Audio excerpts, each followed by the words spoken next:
Hello, my name is Angela Cucker. This is for College Composition 2. I chose the topic of craft beer for my research assignment.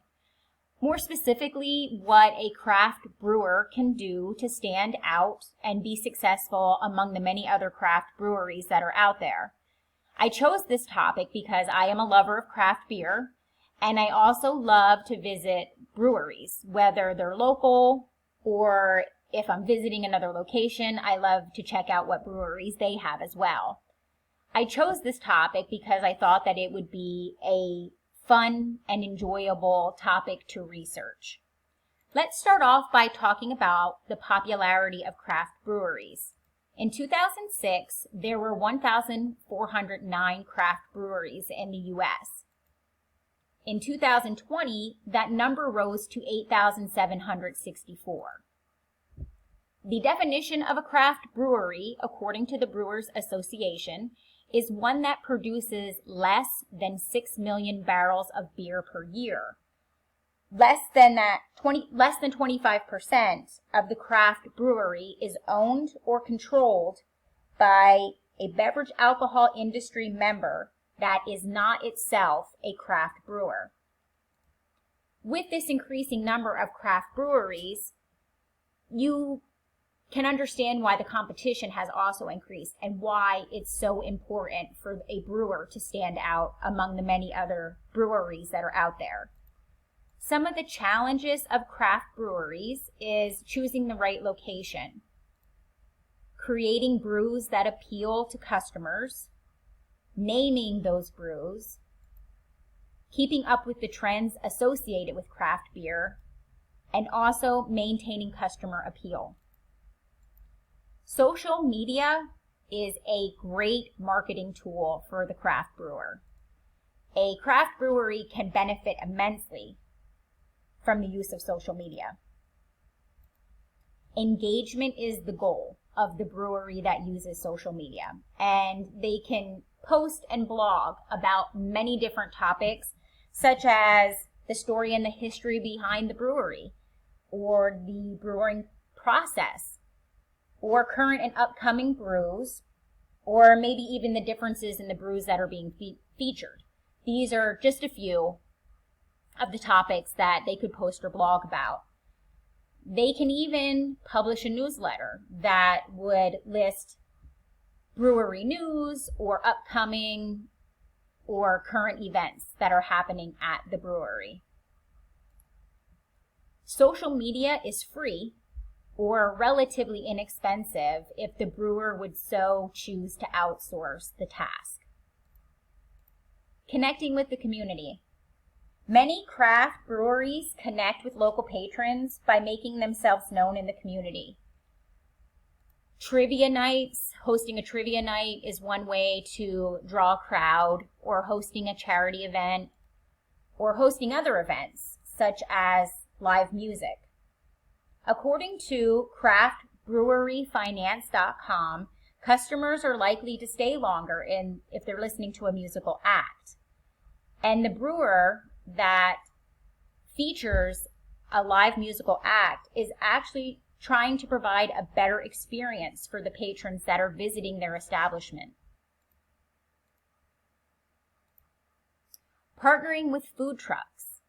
Craft breweries that do not sell food often partner with a food truck, or some brewers even partner with many different food trucks that they feature on different nights to offer a variety of food options to their customers. The food truck parks either on the property or outside the brewery somewhere, and they offer food to the customers. This is a win-win situation for both the brewery and the food truck. Social media followers of the food truck bring business to the brewery, and dedicated patrons of the brewery give business to the food truck.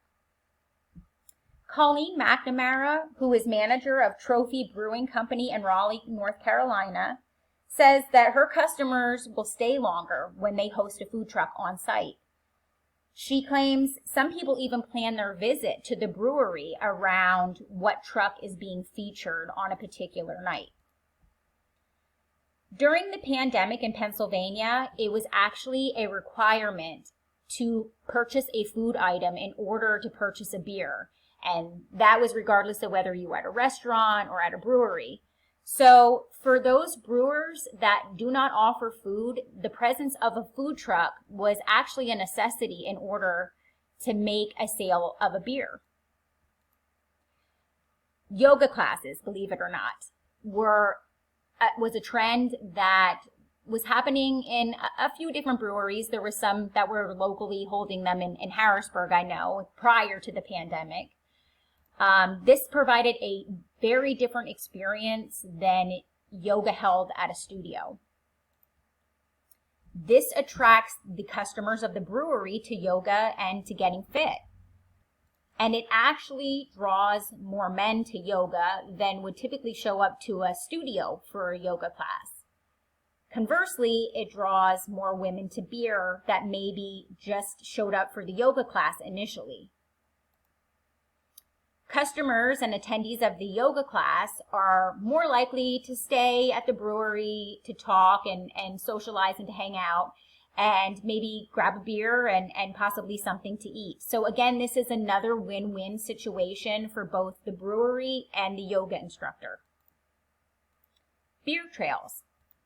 This is a map of many different breweries in a particular location.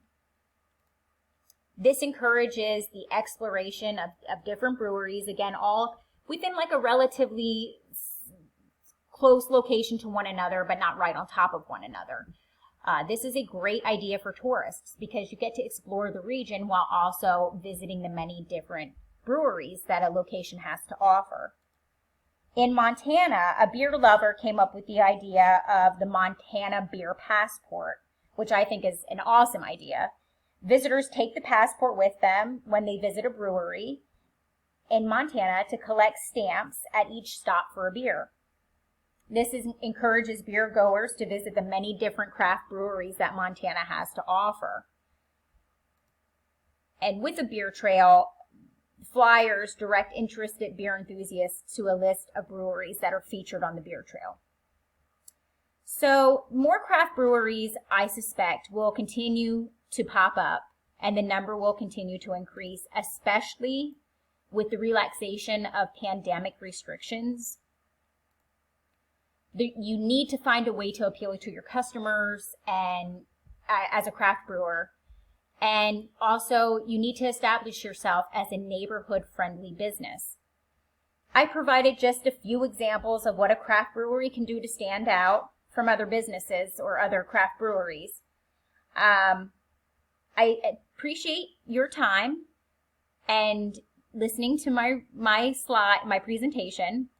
These next couple of slides are just my sources. And once again, I thank you for your time.